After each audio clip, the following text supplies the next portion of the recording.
2 Samuel chapter 20.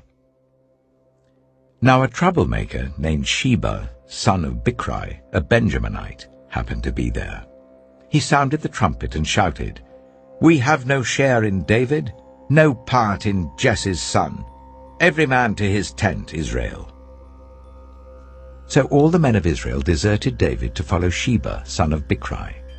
But the men of Judah stayed by their king all the way from the Jordan to Jerusalem. When David returned to his palace in Jerusalem, he took the 10 concubines he had left to take care of the palace and put them in a house under guard. He provided for them but had no sexual relations with them. They were kept in confinement till the day of their death, living as widows. Then the king said to Amasa, "Summon the men of Judah to come to me within 3 days, and be here yourself." But when Amasa went to summon Judah, he took longer than the time the king had set for him. David said to Abishai, "Now Sheba, son of Bichri, will do us more harm than Absalom did.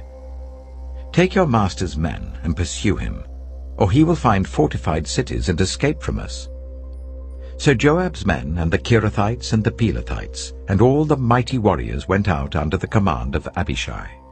They marched out from Jerusalem to pursue Sheba, son of Bichri. While they were at the great rock in Gibeon, Amasa came to meet them. Joab was wearing his military tunic, and strapped over it at his waist was a belt with a dagger in its sheath.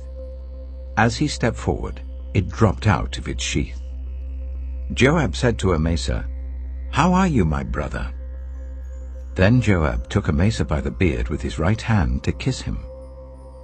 Amasa was not on his guard against the dagger in Joab's hand, and Joab plunged it into his belly, and his intestines spilled out onto the ground.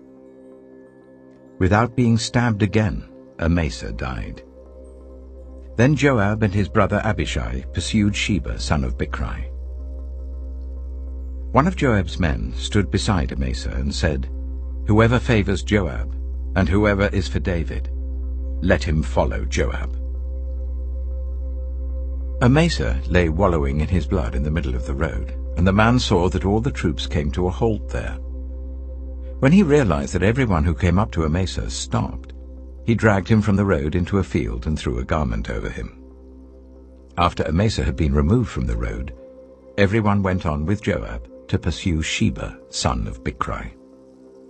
Sheba passed through all the tribes of Israel to Abel-Beth-Maachah, and through the entire region of the Bichrites, who gathered together and followed him. All the troops with Joab came and besieged Sheba in Abel-Beth-Maachah. They built a siege ramp up to the city, and it stood against the outer fortifications.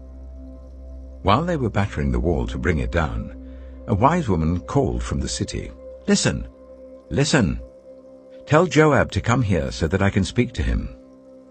He went towards her, and she asked, "Are you Joab?" "I am," he answered. She said, "Listen to what your servant has to say." "I'm listening," he said.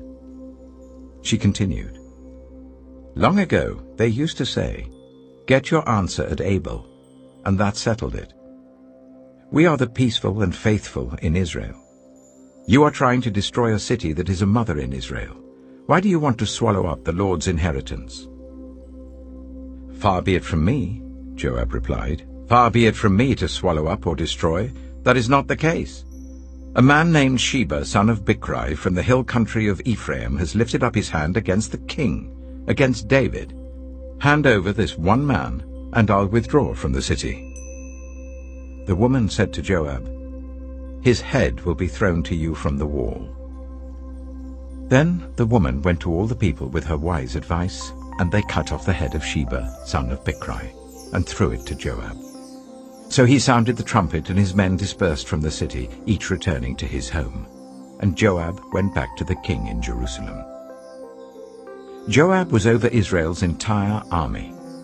Benaiah, son of Jehoiada, was over the Kerethites and the Pelethites. Adoniram was in charge of forced labor. Jehoshaphat, son of Ahilud, was recorder. Sheva was secretary. Zadok and Abiathar were priests, and Ira the Jairite was David's priest.